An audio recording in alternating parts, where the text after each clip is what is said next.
From shootings to vandalism, violence is escalating at some Tucson hookah lounges and spilling out into parking lots where it is impacting nearby businesses. And now the Tucson City Council is considering an ordinance to limit hookah lounges' hours of operation and the ages of its patrons. News for Tucson's Monica Garcia joins us from Midtown outside one hookah lounge that has seen its fair share of trouble. Monica.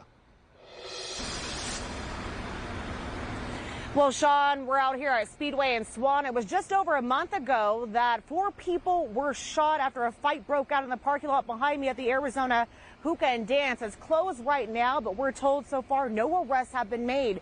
And city council members tell me there are at least 10 other hookah lounges across Pima County where every weekend some sort of disturbance happens where police are called out as I go searching for solutions.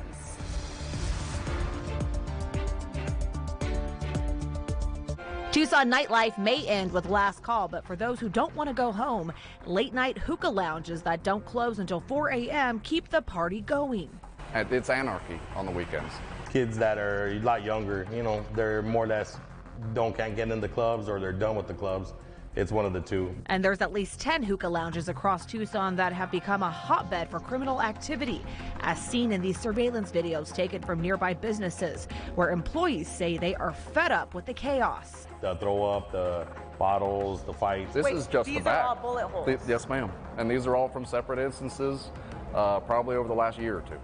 Searching for a solution is council member Karen Ulick spearheading an effort to stop the violence. Relative to other types of businesses, whether it's 24/7 smoke shops or bars and liquor stores, they're really jumping off the page. According to Tucson police data, hookah lounges have a 20% higher crime rate than smoke shops and receive roughly 4 times more calls for disturbances than bars. The owner of Smokey's Smoke Shop on 4th Avenue, Luis Garcia, tells me when trouble from the hookah lounge next door started spilling out into their shared parking lot, his landlord sprung into action by gating off their back lot, leaving patrons nowhere to loiter. A solution, he says, worked. If you're only showing up to somewhere to hang out at 2 a.m., you're not looking for the right things to do. Councilwoman Ulick says some of the solutions they're going to be going over is limiting the hours of operation at hookah lounges or looking into regulating them as entertainment venues with tougher requirements on things like parking. So right now we are searching for solutions. We need to ask questions, get good data to rein in what is a real disturbing pattern of gun violence and crime.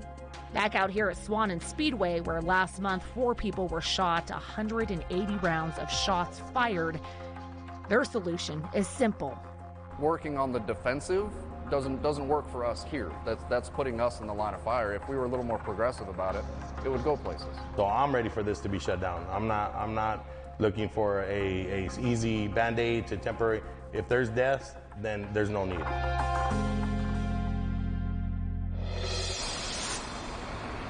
All right, so after holding a meeting on this very topic earlier this week, the Tucson City Council has given themselves a month, really, to decide whether they're going to meet again and essentially limit the hours that these hookah lounges across our city can operate.